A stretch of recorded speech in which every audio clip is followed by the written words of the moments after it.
What's up, YouTube? It's the Roman Atheist here, Romanist Atheist, and welcome to a video that's going to be a lot more, or maybe not more, but very touchy, and more touchy than a lot of them, a lot of the videos that I've released, but this one is about abortion and all of that kind of stuff. And as most of you and all of you probably know, I am not a female, nor have I gotten pregnant, seeing as I'm not a female, or anything relating to that. So my knowledge on this is primarily fed by my own research and the different things that my Catholic school has, or Catholic schools I've gone to, have forced down my throat, which is a fun metaphor, I guess. And that is the majority of my understanding comes from those two lanes. So I'm gonna give out kind of my idea and my perspective on this. And it's gonna be interesting. I think a good place to start is two things. I am not gonna argue whether or not a fetus or a baby within the womb is a fetus or a baby, because my position in my argument actually it doesn't matter. So it's not something I'm going to worry about in this video because of those reasons. So that's not an argument that I'm going to be jumping into. I don't really care. Generally, I will use the term fetus, but that's for other reasons. The other thing I'd like to say is I somewhat agree with the religious people in society when they say that abortion is bad and negative. I agree with them, but I do not agree with their conclusion to ban it for a number of reasons, but I'm actually going to go through and kind of lay out my reasoning, and I'll start with a metaphor, and this is one that I've seen used before, and it's not one that I've come up with myself. I can't remember where I saw it or where I've heard it from, but this is the one that makes the most sense to me, and it's kind of a rebuttal, and I might go into an attempted steel man of the pro-life argument a little bit, but other than that, I've heard it before from a lot of people. I am going for a steel man, but if it sounds like a straw man, I do not mean for that to be the case. If you think I misrepresent the pro-life or even pro-choice positions at all in this video, let me know, and I will issue a correction because this is such a touchy topic. So I'm gonna get into it. The metaphor that I'd like to go start off right now is, well, I'm gonna start with a metaphor, but we have to think a little bit and come in a little bit. The issue right now with abortion and what people are having problems with mainly is that the government, it's legal. It's legal through the court decision of Roe v. Wade, and that's why the pro-life movement is so angry about it. The anti-abortion movement, or whatever we want to call it. They're angry because it's legal, and that in their eyes, babies are dying because of this abortion, and I'm not exactly sure what the statistic is, like 100,000 a year or something like that, and all of those things. I don't know the exact statistics on it, but that's what in general people are angry about when it comes to abortion. Now, my response to that is, in this regard, can the government regulate it constitutionally? Like, would it make sense for the government to regulate abortion constitutionally, keeping it legal? Is it something that they can actually infringe upon? Now, the pro-life movement would argue yes, because they're the pro-life movement. Like, the average pro-lifer would argue yes, would be my guess. And a lot of the reasoning is, because it's murder, because it's murder is the main reason I get, and that they see it as immoral and that kind of thing. So a question that I would like to ask those people, and where my metaphor comes in here, is should the government force, let's say, a father to donate part of his kidney to his child who will die without it? Is that something that the government should force a father to remove part of his kidney and have it be given to the child so that child can survive? Because if we extrapolate this out a little bit further, having a kidney transplant and part of it, like that process, and I think the kidney is the one where you remove part of it and then it grows back. There is a time of inconvenience and harm towards the person who gets the transplant that they would have to deal with, and it could even be permanent damage. A kidney transplant could be permanent damage, as well as there is a risk of the person getting the transplant of dying. That is a possibility. It's a possibility when most surgeries come through. And that's based on my understanding. If I'm incorrect, if a doctor knows that that is not true, please let me know.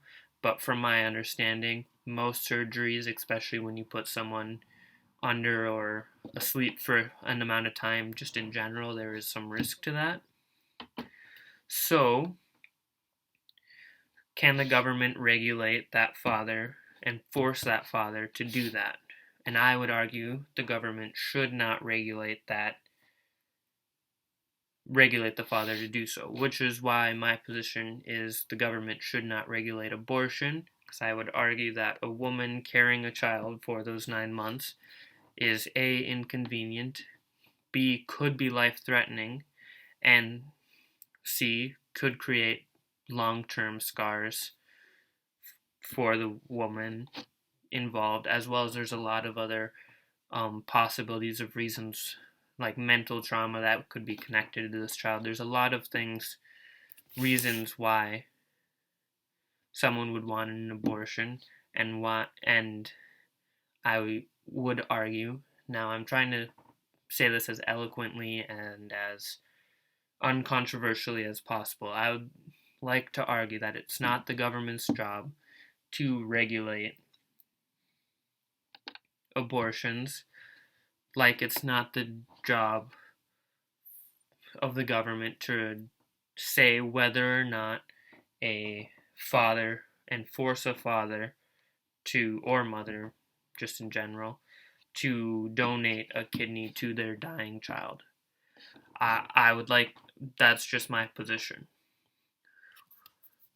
Now, I know there are other options to abortion if someone doesn't want to keep a child. That's one of the things that I understand, which is another reason why I'd say once you get to a certain point along in the pregnancy, I would argue that it's more beneficial long term to finish it out. But again, I'm not a person who would argue regulating that. Like, if I was going to, I would never recommend an abortion to anyone, let me put it that way. I would think that that's not something I think anyone should go through, because there are some mental traumas that can occur when an abortion goes through. But I think that is a choice fundamentally to the woman involved, and possibly at least communicating with the father depending on the circumstances.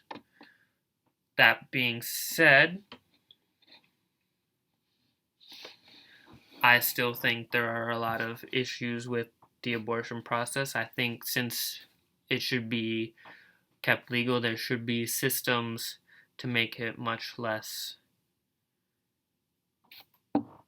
painful or possibly violent towards the fetus inside, as well as the mother or the woman involved. I think the more humane and the more, I'm trying to think of the right words.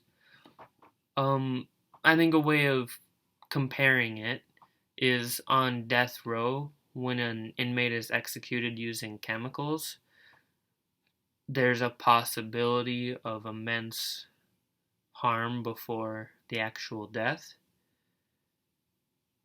And it has been documented that that is the case, and that's something with abortion that I think should be avoided at all costs, just in general, because of different possibilities of complications and that kind of stuff. Now, my other bit relating to this is I think, in general, the country, as in the United States, and just in general, if someone is pro-life and anti-abortion, and just in general, people should be pro family planning is the wrong way of putting it. Like at Planned Parenthoods and stuff, a lot of the things that Planned Parenthood does outside of abortion is they do like STD checks, they give out condoms, birth control pills, all of that. All of these things are things that are helpful long term that should be kept around and are needed, which is why when I see people attacking Planned Parenthood places and other abortion clinics and those types of things, I know that those locations give out so many other very important things, contraceptive care just in general. All of those things are immensely important, which is why when people only focus on the thing that they see as extremely negative, I find that extremely harmful and counterproductive to their own message. Which is a weird thing to think about. If your goal is to do X, Y, and Z, and you really want to not have abortions, and in your mind, the killing of babies, the thing that leads to the least amount of abortions is contraceptive care. The more contraceptives are used in a society, the less abortions take place. That's just a fact. And it seems logical because less people get pregnant, which means less people who don't want to get pregnant, and getting pregnant means that there will be less abortions. Now, there will be still a small amount for the people who want to have a child, but then there's complications relating to it, and the best long-term thing to do would be an abortion. Those would still happen, as well as there'd be still people who would wind up not partaking in their contraceptive care. But long-term, contraceptives will lead to a decrease in abortion, which is why when I hear the Catholic Church or religious figures in general being so anti-contraceptives, I realize that they are being so harmful to their own goals, it's almost comical. But the issue is as if abortion gets banned for that reasoning, a lot of the places like Planned Parenthood will not be able to operate as easily and won't be able to give out the contraceptives that are needed to protect people. And that's really what I see as the most harmful harmful thing that the pro-life movement pushes. Because I would argue that I would classify myself as pro-life because I'm anti-death row and like anti-capital punishment. The majority of the things the pro-life movement pushes, although their main thing is abortion, they're like the extra tack on things so they don't seem hypocritical, and the ones that actually follow that, I agree with most of those positions. It's just this one thing that I think the government doesn't have a right to regulate that I have become, that disillusions a lot of people. Like, I would be fighting with the pro-life movement day in, day out if they were marching against death row, but they aren't, which is another very hypocritical thing. But thanks for being here for my very somber video about this topic. I hope I didn't offend anyone. I hope you guys understand my reasoning and why I'm like at this position. I don't think it's super, my position isn't like the best, I don't know the right way of putting that. my position doesn't seem to be the most feministic position, but that's very, I find I've reached the same goals and same position as much of the feminist pride isn't the right way of putting it. Much of the extreme side of the pro-choice movement, but I feel like I've come to that position from a different way, and that might cause some controversy. But other than that, I hope you all accept my ideas, and if you want to kind of explain why, oh, well, my position isn't logical and doesn't logically track, if you're on either side, so that you should put that in the comments. Try to convince me. I'm always down for changing my views when I think it's necessary. If you guys give good reasons for me to change my views, and they are good reasons, I will change my views. That's the way I am with religion. That's the way I am with basically anything. There are a few things that I think there aren't good views to change, but good reasons out. Like, I don't know of any good reasons to change, otherwise I would have already changed my view. But with that, I hope you guys enjoyed. This is a nice longer form video than the last one I released and the couple before that. Hope you guys enjoyed. Have an amazing day. Peace. Roman Atheist out. Sorry.